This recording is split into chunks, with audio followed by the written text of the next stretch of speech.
The data port was the size of a fingernail, and it sat at the base of Counselor Vreth's skull, glinting silver in the light of the interrogation chamber. Marcus Hale stared at it from across the room and thought about his daughter. She'd been 7 when they took her. She'd be 9 now if she was anything now at all.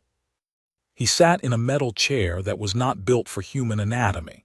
His wrists were secured behind him with mag clamps that didn't quite fit right, which was the only mercy the Vithran Security Bureau had accidentally extended to him. His left hand had been working at the gap between cuff and bone for the past 11 minutes. He was making progress. Not enough, but some. He had been in colder places.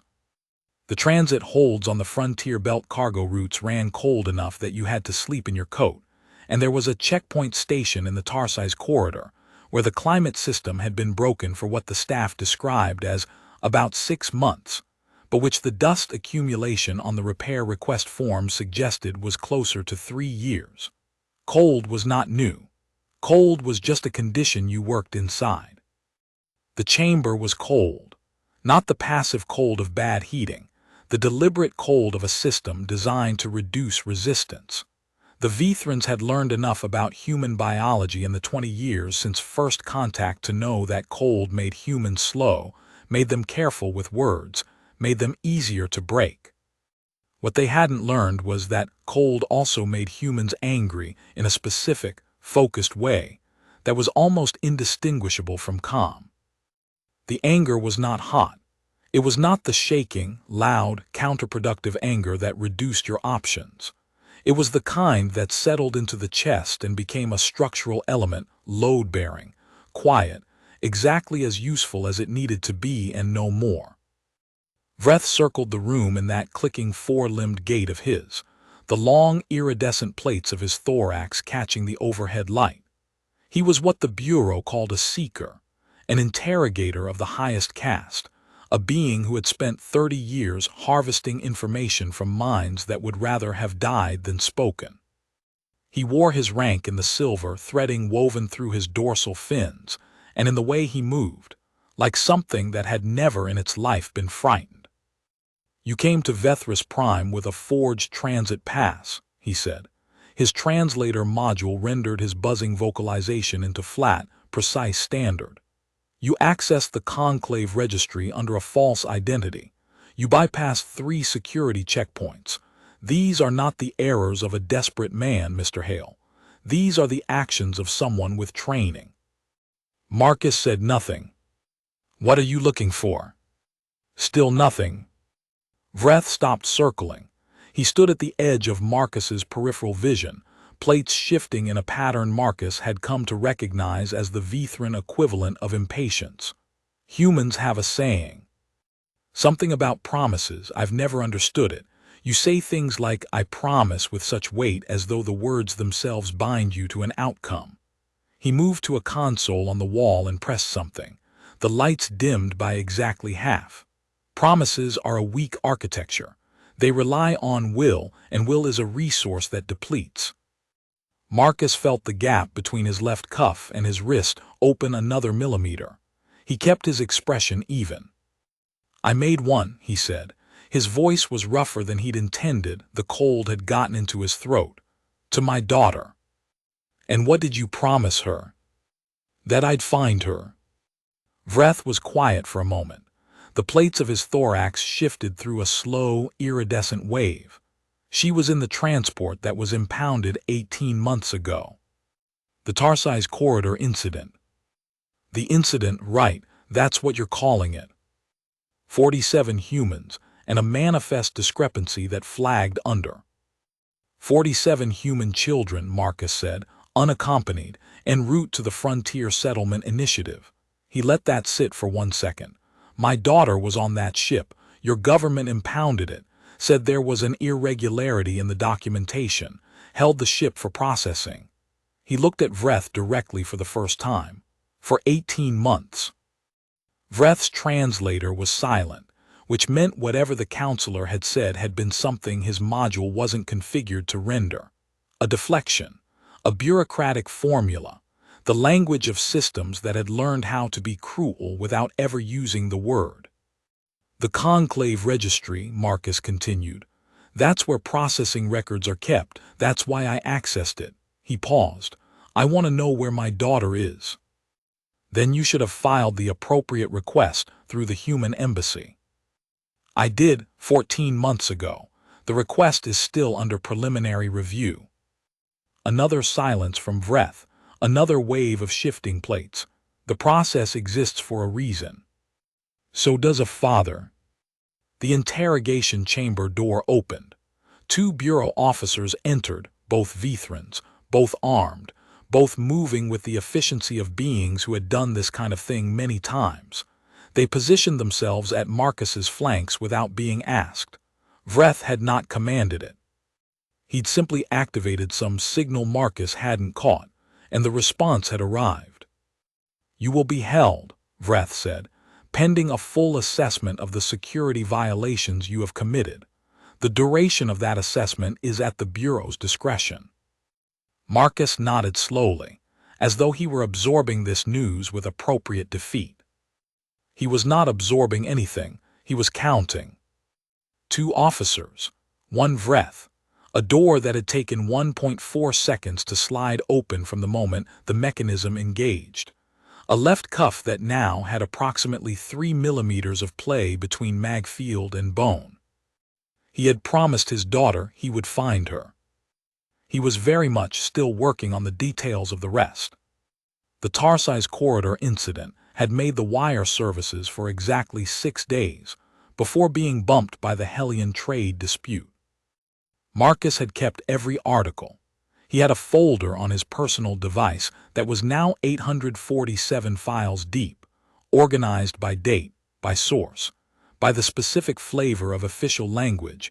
Each one used to describe what had happened to 47 children who had been aboard a legally certified transport vessel in a legally certified corridor of recognized space.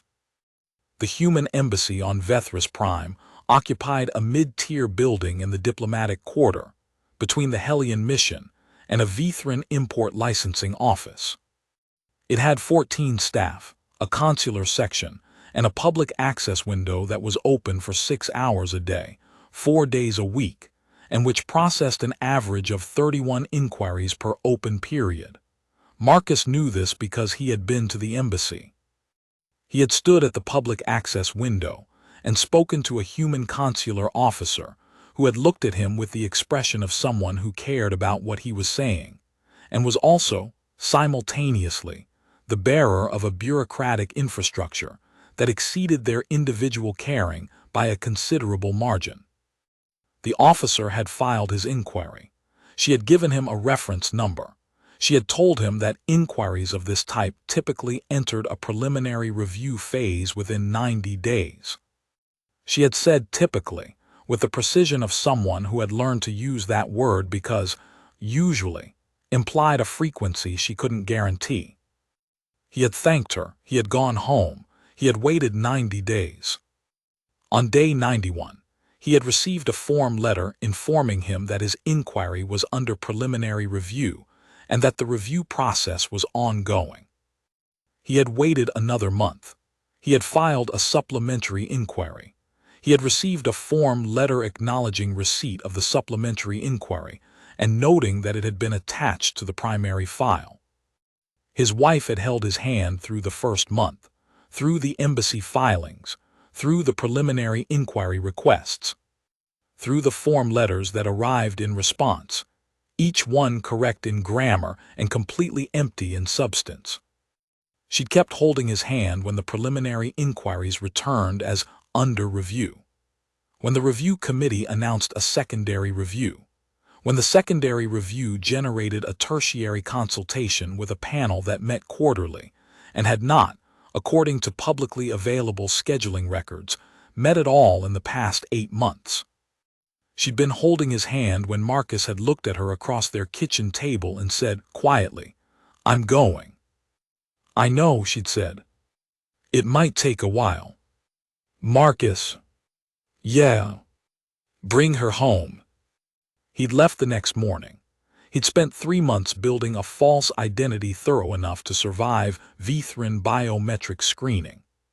He'd spent another 2 months working a cargo route that moved through the corridor twice a month, learning which checkpoints had gaps, which inspectors were bored, which systems ran on legacy software that was 2 firmware cycles behind. He'd spent the last 3 weeks on Vethris Prime, sleeping in a transit hostel in the cargo district, eating packaged food that didn't quite agree with human digestion, and methodically working his way through the public access terminals of the Conclave Registry. He had found Alara's name in a subindex under the heading Processed, Pending Assignment. Pending assignment to what was the question, the registry declined to answer at his access level. The Bureau had picked him up 4 hours later. He did not think this was a coincidence. The holding cell was more comfortable than the interrogation chamber, which was not the same thing as comfortable. Marcus sat on a bench that was slightly too long, in a room that was slightly too bright, and thought about the data port at the base of Counselor Vreth's skull. Every high-ranking Vithrin official wore one. It was a status marker as much as a functional device, the kind of neural interface that let them participate in the Conclave's distributed decision network, receive classified intelligence in real time, access secure systems with a thought. The Security Bureau's version was more sophisticated than the civilian model, more secure, more deeply integrated. Also, almost certainly, directly networked to the Bureau's central records system. Marcus had not come to Vethris Prime with only a forged transit pass. He had also come with a contact. Her name, the name she'd given him, was Saren. She was Vithrin. She worked in the lower administrative tiers of the Conclave, which was a level of the bureaucracy that did not have access to classified records, but did have access to the corridors through which classified records passed. She had contacted him through a human advocacy network 11 months ago. She had a reason of her own for wanting the Tarsi's processing records surfaced. He had 3 hours before his scheduled secondary interrogation. That was, he had learned, the standard hold pattern for the Bureau. 3 hours was long enough for a detainee to become anxious, short enough that they couldn't sleep it off. Marcus spent the first hour mentally reviewing everything he knew about Vithrin security architecture. He spent the second hour doing slow, careful stretches that weren't stretches. They were systematic pressure tests of every joint and mounting point on his mag clamp restraints, conducted with the patience of a man who was in no hurry to look like a man in a hurry. He spent the third hour being very still and waiting. The door opened at the 90-minute mark instead of the 3-hour mark. It was not a bureau officer in the doorway. It was Saren. She was shorter than she'd sounded on the encrypted channel, a younger cast Vithrin, her plates still the muted blue-gray of someone who hadn't yet reached full iridescence. Her translator module was a civilian model, less precise than Vreth's, and it gave her standard a slightly warmer texture. "You triggered a secondary alert when you accessed the subindex," she said, not stepping inside the door. "I've suppressed the notification cascade for approximately 40 minutes. After that, I cannot maintain the suppression without generating an anomaly flag." "Good to meet you in person," Marcus said. "We need to move." "My restraints." She produced a small device from inside her thoracic plate, a mag release key, the kind Bureau officers carried. "You have Bureau personnel down the corridor. I've rerouted their patrol cycle but not eliminated it. Every 30 seconds they don't take matters." Marcus stood. She applied the key. The clamps released with a small, definitive click. That was the best sound he'd heard in 3 weeks. "The children," he said, rolling his wrists. "Pending assignment, what does that mean in the registry?" Saren was already moving into the corridor. She glanced back at him once. Her plates shifted in a pattern he'd learned to read as something more complicated than reluctance, closer to the expression of someone who has been carrying a piece of information for a long time and has decided that the weight of carrying it is worse than the weight of saying it. The Frontier Settlement Initiative, she said, is not entirely what its documentation describes. He had not thought, before this moment, about how long he'd been carrying the image of the data port at the base of Vreth's skull. Since the interrogation chamber. Since those first minutes of cold and mag clamps and the precise, unhurried assessment of a man who had done this to other people many times and expected to keep doing it. What Vreth hadn't understood, couldn't have understood, because his data on humans was academic, filtered through 14-page appendices and registry entries, was that the quality of attention Marcus had brought to that assessment was not panic. It was not desperation. It was something closer to the state a carpenter enters when they look at a piece of wood and see, simultaneously, what it is and what it could be. A structural reading, a material analysis, the question not of whether but of how. He'd been doing that his whole life, long before Ilara, long before Vethris Prime. He'd grown up in a part of the frontier belt where the official systems for addressing problems were slow and under-resourced and sometimes simply absent, and where the people who survived and built things and kept things running were the ones who learned, young, to look at the space between what existed and what was needed and ask the practical question. Given what I have, what can I make?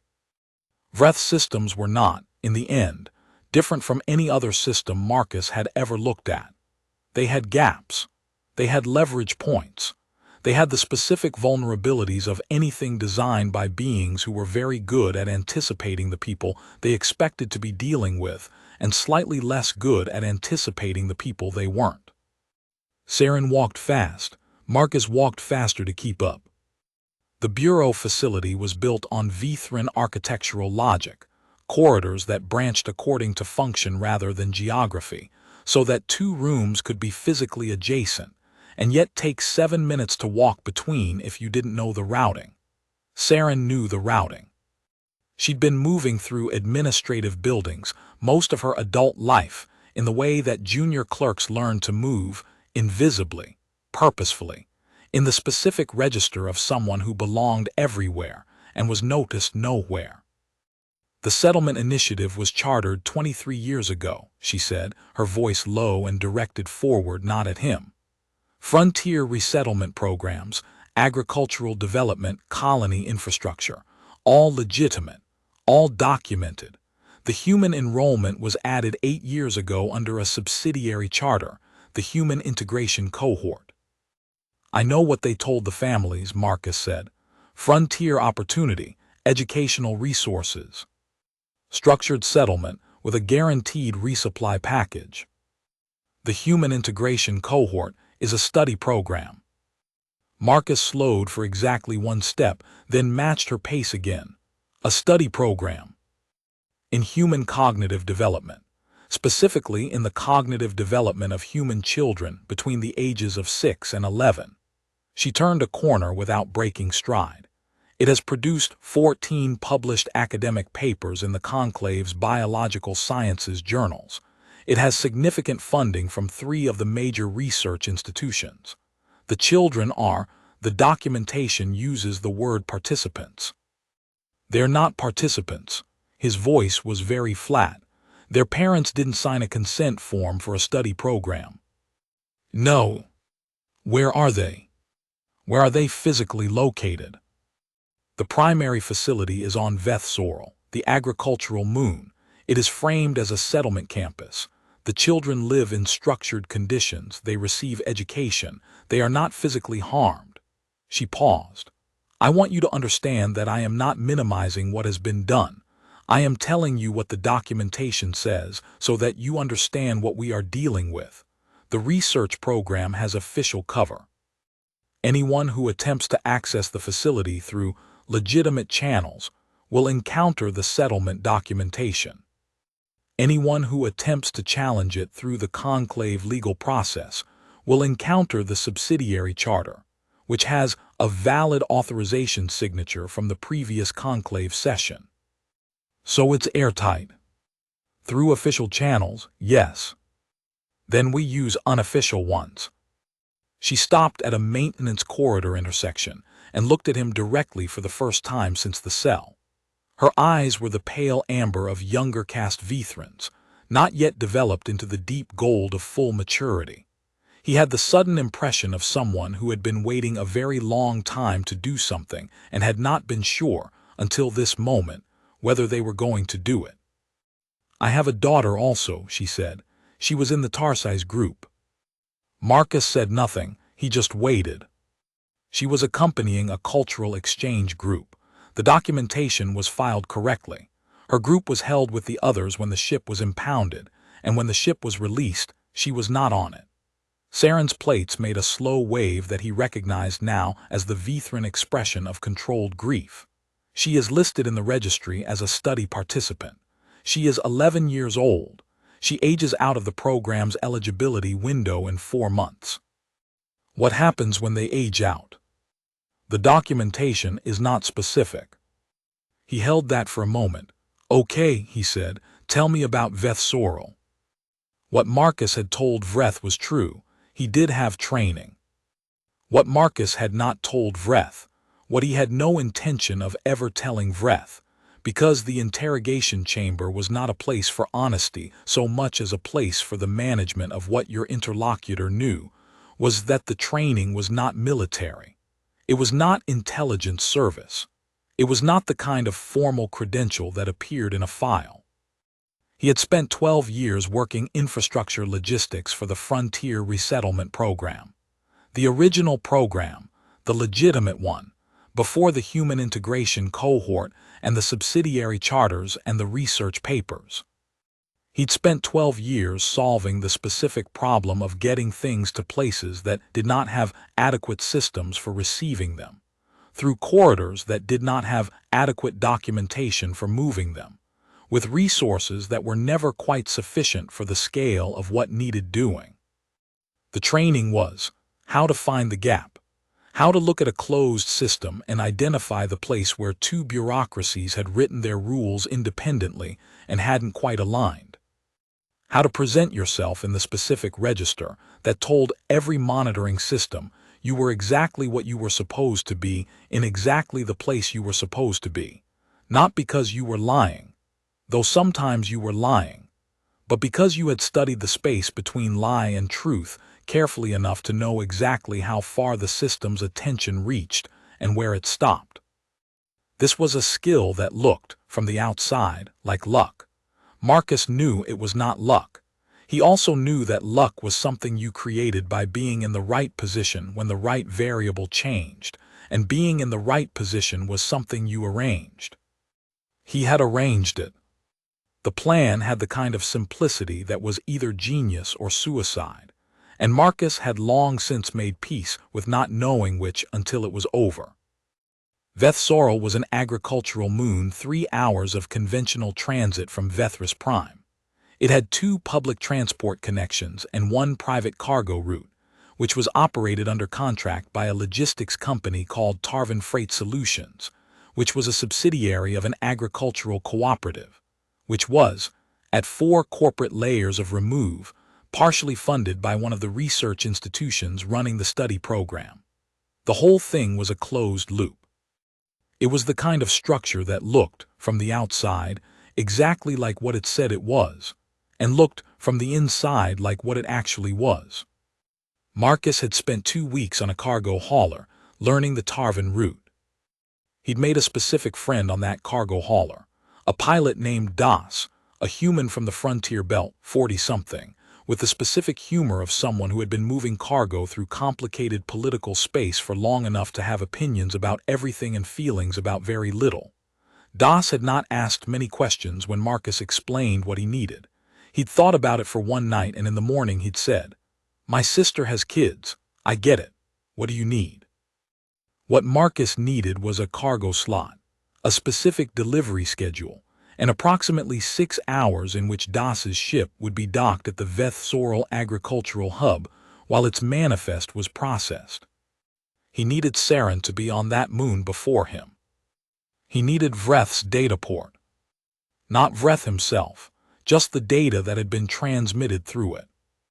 Every high-ranking bureau official's data port was networked to the central record system, which meant that a significant portion of the classified record of the Tarsi's processing decisions existed not only on secure servers, but in the residual transmission log of every authorized data port that had accessed those records.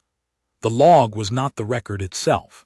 It was smaller, compressed, formatted differently, but it contained enough indexing data to serve as a map. A map that pointed to where the children were, under what authorization they were held, and which officials had known. Marcus did not have Vreth's data port.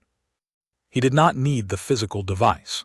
What he needed was the transmission frequency used by the Bureau's secure relay network, which was technically classified, but which was also, like many classified things, only classified to the degree that no one with sufficient motivation had troubled to find it yet.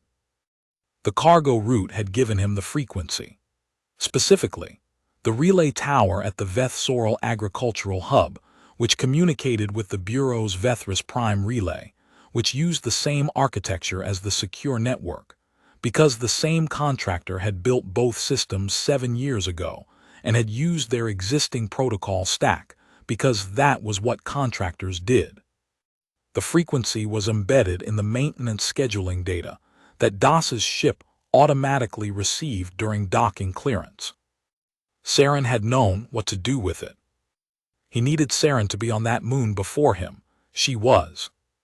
She had been for 2 days, moving through the facility's administrative channels in her role as a conclave clerk conducting a routine compliance audit. A role that her credentials supported, that no one had questioned, because junior administrative clerks conducting compliance audits were the specific category of visitor that large institutional facilities had learned to process without close attention. Having found over the years that close attention to compliance audits tended to surface things that were easier not to surface. She had 2 days of facility access records in her head when Marcus came through the cargo hub. She knew which monitoring systems were on live feed and which were on a 4-hour delay. She knew which doors used the administrative override code and which were on independent security circuits. She knew the shift schedule of the facility's 4-person security staff and the specific 12-minute window each shift change created in the northwest corner of the campus, where no active monitoring was running. What she didn't have, until Marcus arrived, was a way out. That was his piece.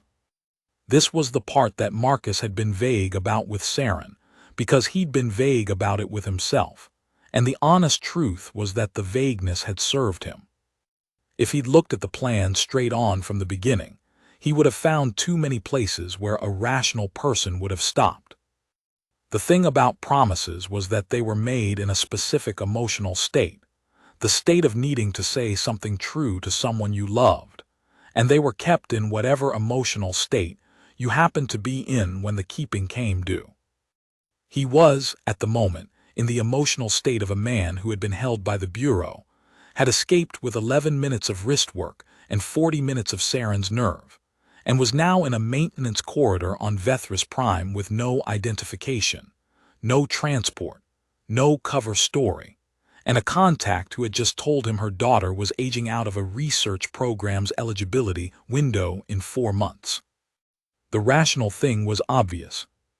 He had never in his life found the rational thing particularly relevant when it was in conflict with the promised thing. "I need to get to a civilian data terminal," he said. "I need to send a message." "To whom?" "My contact in the cargo district, and my wife." Saren looked at him. "Your wife?" "She needs to know I'm still operational." He paused. "She also needs to know about Saren's daughter. She's been working the legal end of this for 14 months. She'll know what to do with the information." Something shifted in Saren's plates, not grief this time. Something that took him a moment to identify, because he'd only seen it in Vethran administrative clerks twice before, and both times he'd filed it away as a cultural expression he didn't understand. It was, he realized, the Vethran equivalent of being moved. "You're telling your wife," she said, "so that if we fail, so that she has something to work with. She's better at the official channels than I am." He allowed himself a small, exhausted fraction of a smile. I'm better at the corridors. They did not fail. Not in the sense that matters. The next 40 hours were the kind of hours that, if you tried to tell them to someone afterward, you found yourself cutting. Not because the details weren't important, but because the details weren't the point. What mattered was this. Das got them onto Veth Sorrel in a cargo container marked as agricultural equipment. The container was processed through hub inspection without incident because Saren had, through a sequence of administrative maneuvers that Marcus would never fully understand, and that she described with the practiced brevity of someone narrating a thing they'd been planning for months, arranged for the inspection unit's manifest check protocol to be temporarily redirected to a lower priority queue. The facility was not a prison. That was the thing that made it complicated and also, in a strange way, the thing that made it navigable. It was a settlement campus. It had open grounds, a dining commons, educational modules that ran on a normal daily schedule. The children were not locked in cells. They wore tracking bands, but tracking bands were not locks.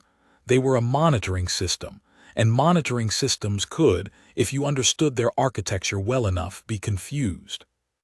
Saren understood the architecture.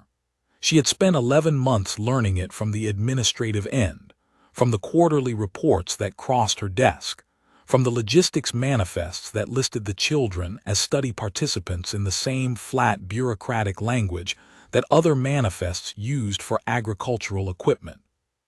She understood it in the way that only someone who had been forced to process the documentation of something wrong, while being powerless to stop it, can understand something with a depth of knowledge that was also a depth of fury, cold and structural, and very, very precise.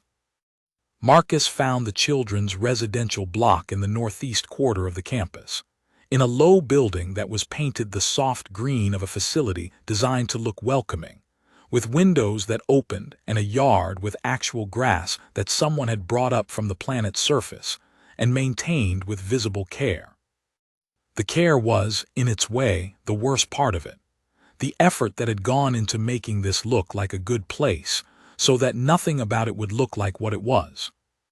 He did not have much time. He went to the building. He found the door.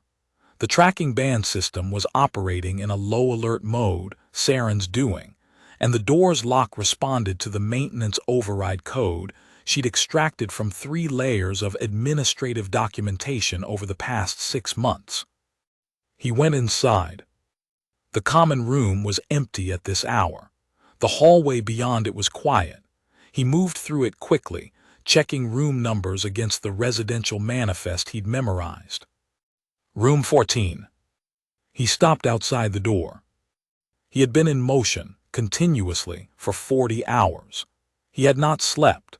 He had eaten a nutrition bar in the cargo container and a cup of something that had been described as a meal in the hub cafeteria and had tasted like concentrated administrative indifference.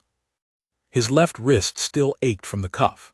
He was operating on the specific energy of a person whose body has long since stopped consulting their preferences and is now simply executing an agenda that the rest of them set a long time ago. He knocked. There was a long pause from inside. Then a voice, small and careful, said, "Who is it?" He had to clear his throat. "Alara, it's Dad." Another pause, longer this time. He heard small feet on a floor. The door opened. She was taller. Of course she was taller. He'd been telling himself she'd be taller for 18 months. He'd been expecting it. He'd told himself he was ready for it. And still, standing in the doorway looking up at him with her mother's eyes in her own face, she was taller and he was not ready for it at all. "Dad," she said. It wasn't a question. He went down to one knee so that he was at her height, which was the first thing he'd done in 40 hours that was not tactical. "Hey, Bug," he said. His voice did something he was going to have to apologize to himself for later. "I told you I'd come." She crossed the distance between them in a single motion, and he caught her and stood up in one movement. and held on in the specific way of a person who has been planning to hold on for a very long time and is now doing it. "You're late," she said into his shoulder. "Yeah," he said, "I know, I'm sorry." "How did you get here? This place has." "I had help." "From who?" "A friend, she's outside." "She's Vithran." He pulled back enough to look at her properly, to inventory her the way parents do, checking for damage, for changes, for things that needed to be fixed or might never be fixed. She looked in the important ways like Alara. She looked tired in the way that children who have been waiting for a long time look tired. She looked like someone who had been trying very hard to be okay. "She has a daughter here too, about your age. Do you know a girl named Sarenveth? Goes by." "Veth," Alara said immediately. "She's in room 16. She's my—" She paused, and in the pause he heard all the months of a friendship formed in the particular crucible of being somewhere you shouldn't be with someone else who also shouldn't be there. "She's my friend." "Okay," he said. "Let's go get her." There were 47 children in the facility. He had come for one. He was leaving with 47 because the math was what the math was, and because Saren was already at the far end of the residential block with the administrative override running, and because DAS's ship had cargo space, and because some calculations don't actually require much calculation at all once you're standing in the corridor looking at a residential manifest on a wall. He'd known, intellectually, that there were 47 children. He'd had the number for months. He'd seen it in registry entries and official reports, and the dry quarterly updates that the research program filed with the Conclave's administrative apparatus. 47 study participants in residence. 47 names attached to intake forms and developmental assessments, and biometric logs. The number, when it was a number, was a thing you could look at steadily. You could hold it in your mind alongside all the other variables. The transit schedule, the tracking band suppression window, the cargo hold dimensions, the departure corridor clearance procedure, and it was one variable among many, weighted and considered and filed. The number, when it was 47 actual children in rooms along a hallway that smelled of recycled air, and the specific institutional cleaning solution the facility used on its floors, was a different thing entirely. They came to the doors when he knocked. They came quietly, because they were children who had learned to be quiet, in the specific way of children who had been in a place long enough to understand what the place expected of them. Some of them were very young, 6, 7, small enough that the tracking bands on their wrists were visibly proportioned wrong, designed for a larger wrist, adjusted with supplementary fitting rings that looked like an afterthought, because they had been an afterthought. Some of them were 9, 10, closer to Alara's age, with the expression of children who had stopped expecting something, and then had to rapidly revise their expectations in the direction of hope, which was its own kind of effort. 3 of them were Vithran. This was not something Marcus had known from the registry, because the registry had listed them under the same flat designation as everyone else, study participant, residential cohort. And it had not been until Saren had accessed the physical intake records that they'd found the anomaly. 3 Vithran children, all listed as part of a cross-species developmental comparison cohort, which was the kind of language that told you everything you needed to know about the researchers' priorities and nothing at all about the children's lives. Veth was one of them. She was in room 16, as Alara had said. She was wearing her tracking band on her left wrist, and she had clearly been awake when he knocked, and she looked at him with her pale amber eyes with the expression of someone who has been told something is going to happen and has been waiting for it to happen and has been trying not to want it too much in case it doesn't. He said as gently as he could, "Your mother sent me." Her plates moved through a wave he didn't know how to read. Then she stepped into the corridor and said, in careful, accented standard, "I know, she told me you would come." She paused. "She said you were reliable." "I try to be." "She also said you were late." "Yeah," Marcus said, I've been hearing that. It took 41 minutes. Every child was awake. It was not yet lights out. The tracking bands were suppressed to a 15-minute window, which was what Saren had been able to manage. The children were quiet in the way that children are quiet when the adults around them are moving with purpose, and they've learned, in a hard school, to match that energy. They moved through the campus in a loose group, not running, because running triggered alert responses, but walking with the specific unhurried speed of a group that belonged where it was going and was merely going there. Saren walked at the front with the bearing of a Vithran administrator conducting an authorized transfer, which was exactly what every monitoring system that was still online would register if it registered anything at all. Marcus walked at the back. He counted heads every 30 seconds. 47 children, plus Ilara, plus Saren's daughter Veth. That was 49 plus 2 adults. DAS's cargo hold was rated for agricultural equipment, which was large and heavy and dense, and therefore generous in terms of volume. They were going to be fine. He did not know they were going to be fine. He thought they were going to be fine, and the difference between those two things was the difference between a plan and a prayer. And at a certain point, if you've done the work, you just pray. The cargo hub was a 12-minute walk. They made it in 11. Das saw them coming across the landing apron and did not visibly react, which was a form of professionalism that Marcus would think about later and file under things he owed people. Das just opened the hold ramp, and the children went up it in an orderly line, and Saren followed, and Marcus went last and hit the ramp control and let the mechanism close behind them. The hold was dim and warm.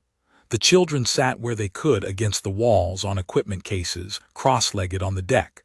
Some of them were crying quietly. Most of them were not. They were doing what children do when they're in the middle of something too large to process. They were waiting and watching and holding onto each other. Ilara sat next to a Vithran girl about her age, their shoulders touching. The Vithran girl's plates were the pale blue-gray of the younger caste, and she was watching the hold door with the focused calm of someone who had been preparing for exactly this for a long time. Veth, Marcus thought. She looked like her mother. Das's voice came through the hold intercom. Departure in 4 minutes. Everybody find something to hold on to. A pause. And everybody might want to stay quiet while we get through the departure corridor. I'll tell you when it's okay to breathe again. There was a small, involuntary laugh from somewhere in the middle of the hold. Then another. Then a ripple of exhausted, bewildered, relieved laughter that moved through 47 children and didn't quite die before it reached the walls. The youngest child, a boy, 6 years old, whose intake form listed his name as Kale, and whose developmental assessment had noted above-average spatial reasoning and strong attachment behavior, in the flat clinical language of people who studied children without seeing them, had fallen asleep sitting up against a cargo case approximately 3 minutes after Das's ship left the apron. He'd simply been awake, and then he'd been asleep, with the immediate and absolute trust in safety that very young children can extend to a situation that has resolved itself in the correct direction. Ilara had noticed. She'd moved to sit beside him without being asked, put her back against the same cargo case, and in a few minutes had become the thing he was leaning against. Marcus watched this happen and thought about the 14-page appendix on human promise-keeping behavior. He thought about the word anomalous and the word resilience, and the phrase does not deplete at the expected rate. He thought about the researcher who had written those words, probably late, probably in the specific distracted focus of someone assembling a finding that they needed to file by a deadline, and what they had seen when they looked at the data. A statistical anomaly, an outlier in the behavioral depletion curves. Something to note and move past, because the primary finding was elsewhere, and the research program had parameters, and there was always more data coming. He wondered if that researcher had children. He decided it probably didn't matter. The thing that the 14-page appendix had gotten wrong was not a thing that was fixed by having children or not having children. It was a more fundamental error. It was the error of treating the promise as the unit of analysis, instead of the relationship that the promise was made inside. Marcus sat on the deck with his back against the hull and closed his eyes. For minutes, he thought about his wife. He thought about the message he'd sent her from the data terminal, which had said, "I found her. I'm bringing others. Tell the embassy. Tell everyone." And then, because he wasn't sure of anything and she deserved the truth, "I don't know if this works, but I promised." She'd know what to do with that. She always knew what to do with that. The ship's drives cycled up with a low vibration that moved through the deck and into his bones. He felt the ship lift. He opened his eyes and looked at the hold full of children, most of whom he didn't know, all of whom had been given a number in a registry that had called them participants and processed them like freight. And he thought about the specific kind of wrong that gets built into systems slowly, one authorization signature at a time, until it has enough official documentation to look like something other than what it is.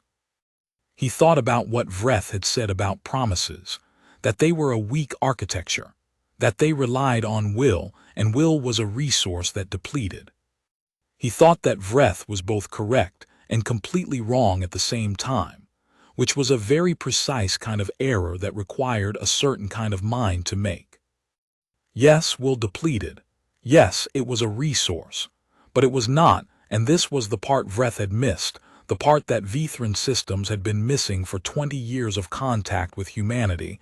It was not a closed system. It was not a tank that ran out. It was a fire.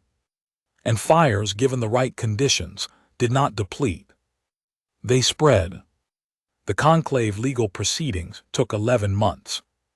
In that 11 months, Marcus's wife filed documentation with 4 separate advocacy bodies, coordinated with the families of 39 of the 47 children who had been in the facility, and appeared before the Joint Human-Vithran Contact Committee twice.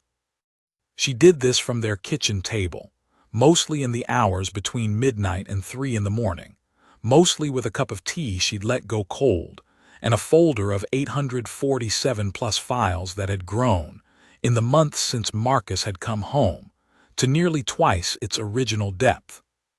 She had, it turned out, been doing this kind of work the whole time Marcus had been doing his.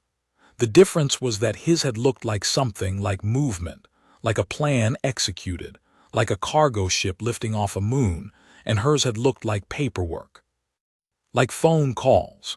Like the slow, incremental, unglamorous labor of building a case one correctly filed form at a time, in a system that was not designed to acknowledge what it had done, and was therefore going to require very careful, very sustained pressure to acknowledge it anyway. She was better at this than Marcus was. She had always been better at this.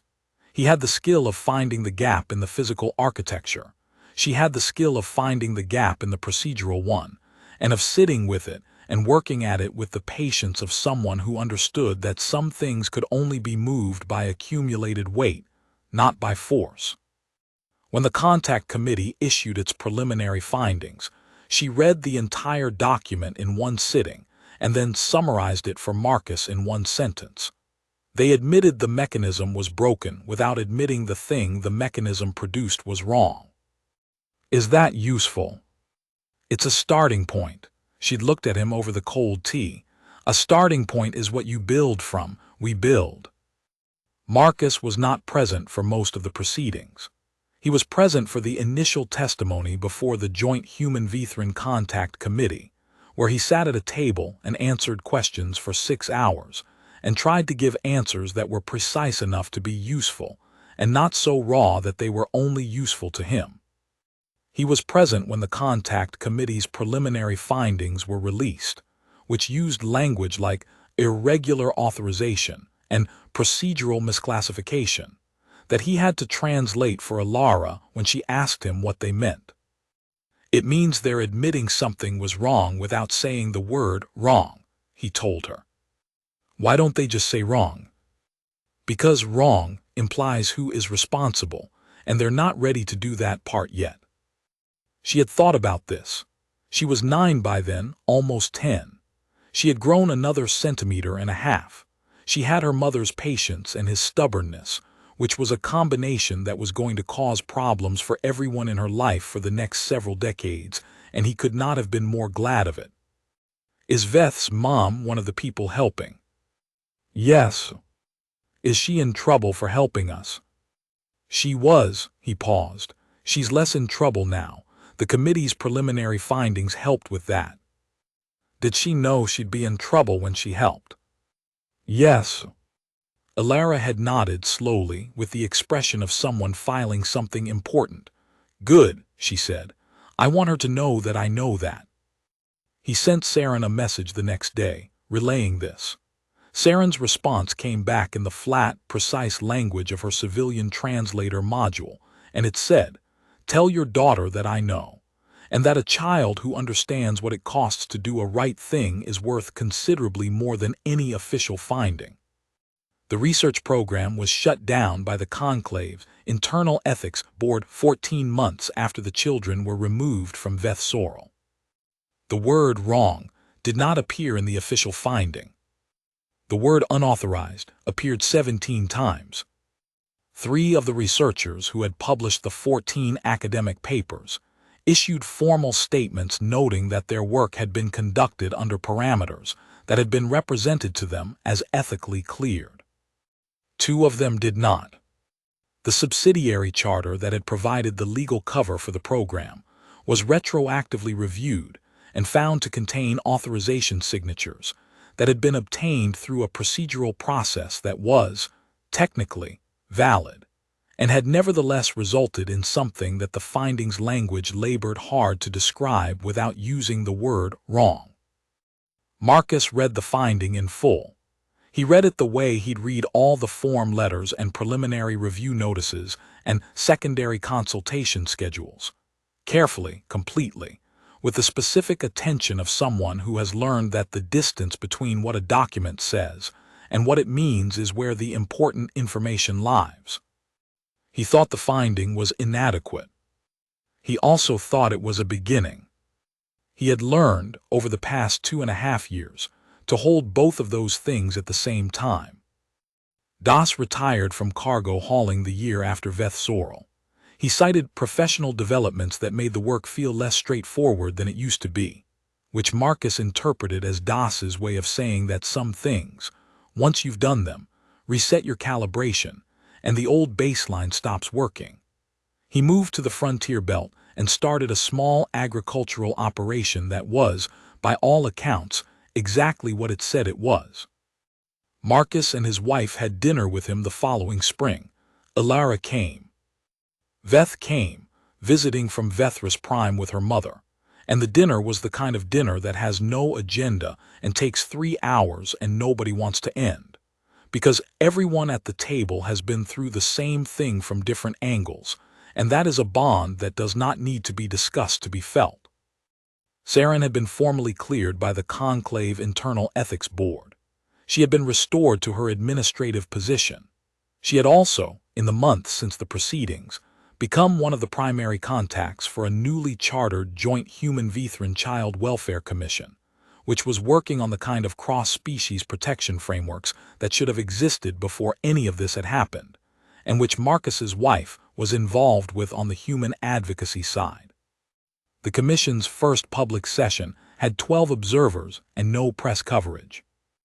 Its third session had 40, including a journalist from the Frontier Wire who had originally come to cover the Contact Committee hearings and had stayed because, as she later wrote, "The story I came for was about a policy failure, and the story I found was about something considerably harder to categorize." Its 7th session was standing room only. By the 12th session, 3 Vithran advocacy groups had filed formal statements of support. By the 18th, the Commission had received a petition signed by 412 human families across the Frontier Settlement Network, and a parallel petition from a Vithran citizens organization that Saren had not known existed until it contacted her requesting co-signatories. None of this was fast. None of it was clean.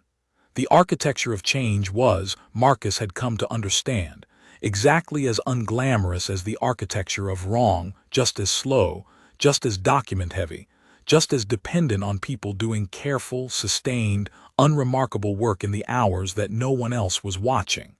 The difference was only in the direction. These things went slowly. They always went slowly. The architecture of systems was slow to build and slow to change, and the distance between a wrong thing being done and an official body acknowledging it, and a different thing being built in its place was, in Marcus's experience, approximately the distance between a promise made and a promise kept, which was to say, longer than you expected and shorter than it felt while you were in it. These things went slowly. They always went slowly. The architecture of systems was slow to build and slow to change, and the distance between a wrong thing being done and an official body acknowledging it, and a different thing being built in its place was, in Marcus's experience, approximately the distance between a promise made and a promise kept, which was to say, longer than you expected and shorter than it felt while you were in it. On the last evening of Das's dinner, when the food was gone and the table had been cleared, and the children were outside in the fading light of the frontier belt doing whatever children do, when the adults have stopped requiring their attention, Marcus sat with Saren on the porch of Das's farmhouse and watched the sky go through its colors. "Vreth said something to me," he said, "in the interrogation chamber, about promises." "I heard the deposition transcript," Saren said. Her translator gave it the flat warmth of her civilian module. "He said they were a weak architecture." "Yeah," Marcus turned his cup in his hands. "I've been thinking about that. And he wasn't wrong about the mechanism. Will depletes. Resources run out.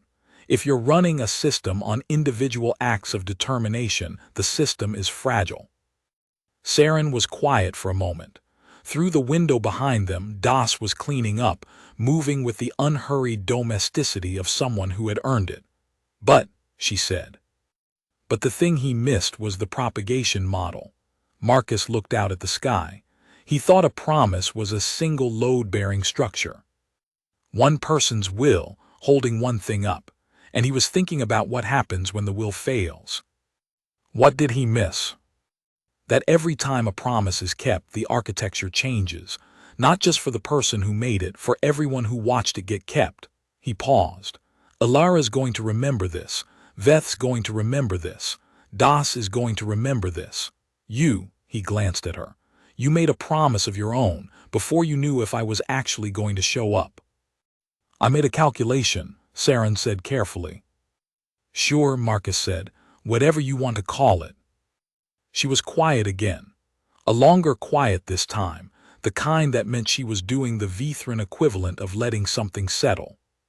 "The Human Integration Cohort's final documented data set," she said, "included a 14-page appendix on human promise-keeping behavior. It analyzed it as a social cohesion mechanism, a cooperative reinforcement system for group action." What was the finding? That it was an inefficient and emotionally expensive way to coordinate behavior, and that more rational systems existed. She paused. The authors noted, however, that the mechanism appeared to be abnormally resistant to system stress, that even in conditions of significant personal cost, the promise-keeping behavior did not deplete at the expected rate. Another pause. They filed this finding under anomalous resilience factors. They did not pursue it further. Marcus thought about that. He thought about the specific category of error that required a certain kind of mind, a mind very good at systems and analysis and official documentation, to make. "What a thing to put in a footnote," he said. Saren made a sound that her translator rendered as neutral acknowledgement, but that, after 2 years of learning to read the small register of her plates, he knew was the Vithran version of a laugh. Outside, in the deepening light of the frontier belt, 2 girls ran through the grass, one human, one Vithran, both 9 years old and loud in the specific way of children who have been through something hard and come out the other side of it and are now, right now, in this moment, just running.